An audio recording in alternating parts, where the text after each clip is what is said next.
When programs approach Grow-NJ Kids, the focus often starts with the standards. What needs to be done, what needs to be documented, what needs to be completed. But programs that sustain improvement over time tend to start somewhere else. They start with their why, what they believe, what they stand for, why their work matters. Because when your goals are rooted in your why, they're much more likely to last. Before thinking about goals, it helps to step back and ask, why do we do this work? Not the technical answer, not to meet standards or to get a rating, but the deeper answer. Why did we choose to work in this field? Why does this work matter to us as a team? Why does quality matter here? This is where your values begin to take shape. Your values are your why in action. They show up in what you prioritize, how you make decisions, and what you're willing to invest in over time. Values give people a reason to care about the work, not just comply with it. When you skip this step, goals can feel disconnected.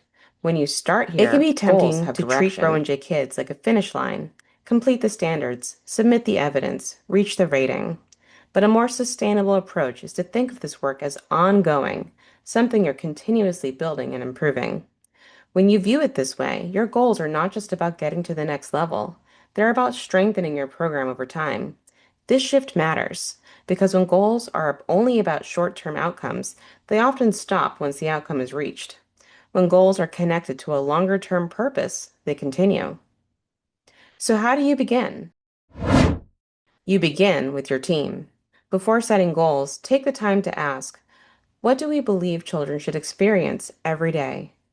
What do we want families to feel when they engage with us? What does high quality practice look like here? What matters most in how we support each other? This is not about getting perfect answers, it's about getting honest ones. When staff are a part of defining what matters, they're much more likely to commit to the goals that come from it.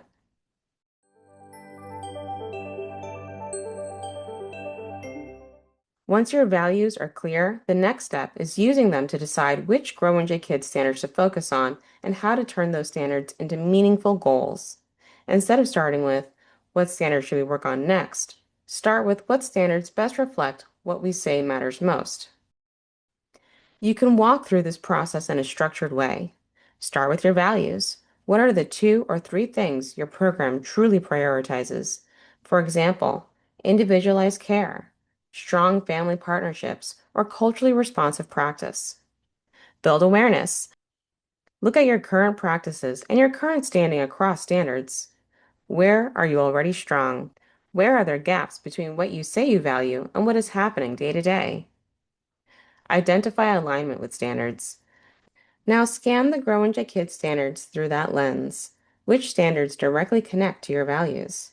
For example, if you value individualized care, standards like CTL8 may be a priority. If you value family partnership, standards like FCE3 may rise to the top of your to-do list. If you value staff growth, standards like WDS3 and 4 may be the focus. Decide what you need to learn or strengthen. Once you've identified a few aligned standards, ask, what knowledge, training, or systems do we need to implement these well? Set an intention. Choose a focused direction, not everything at once. Which 1 to 2 standards will be prioritized right now because they best reflect our values and will move our program forward? Decide what you will do. From there, build clear, actionable steps for your QIP. Who is responsible? What resources are needed? What is the timeline? Plan for development over time. How will this continue beyond initial implementation? How will you revisit it, refine it, and make it part of everyday practice? This approach helps you move away from reacting to standards all at once and toward intentionally selecting the ones that matter most for your program right now. It also ensures that the work you choose to prioritize is not about meeting requirements, but about strengthening what you already believe is important.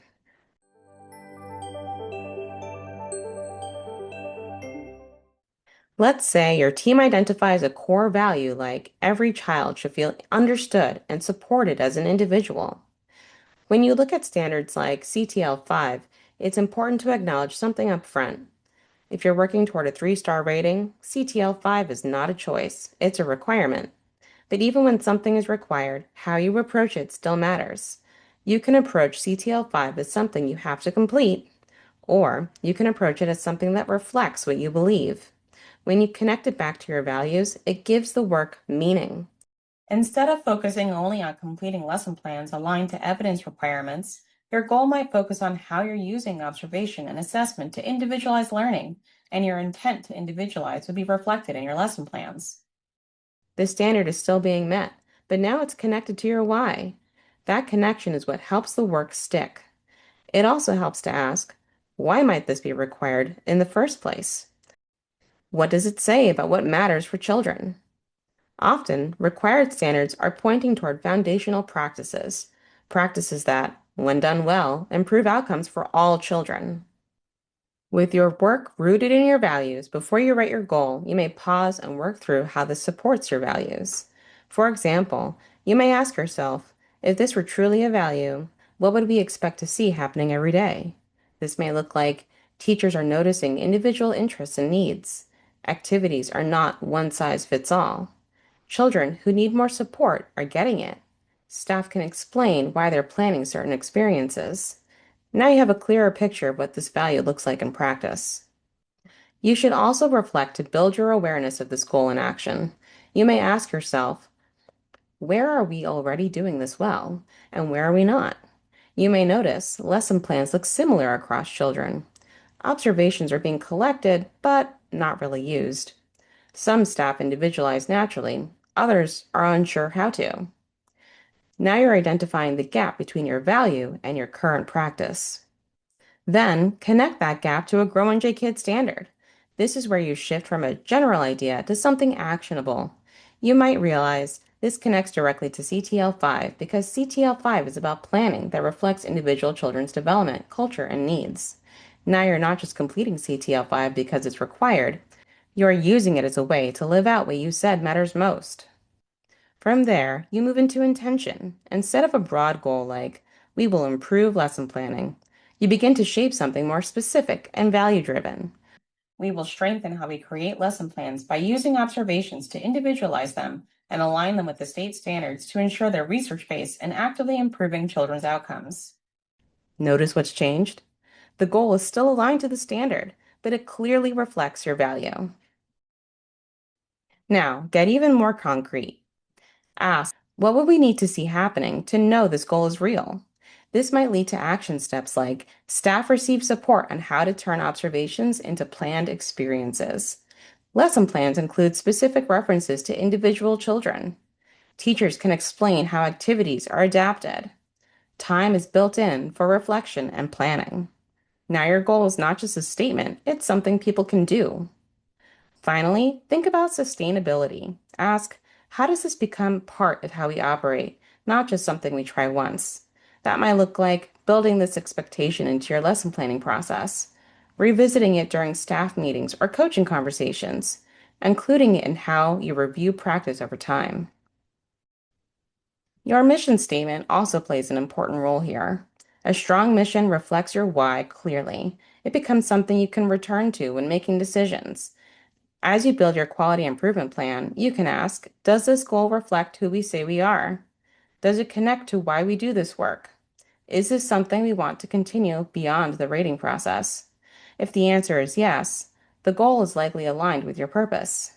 Once goals are set, sustaining them requires ongoing attention. That looks like planning together, trying new practices, reflecting on what's working, adjusting along the way.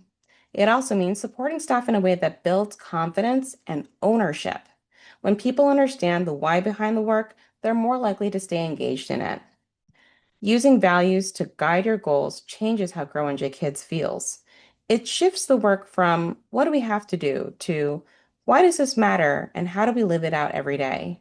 If you're not sure of where to begin, start small. Have one conversation with your team about what matters most. Identify one shared value, connected to one standard. That's how meaningful, sustainable improvement begins. To learn more about turning your values into action, please speak to your technical assistance specialist.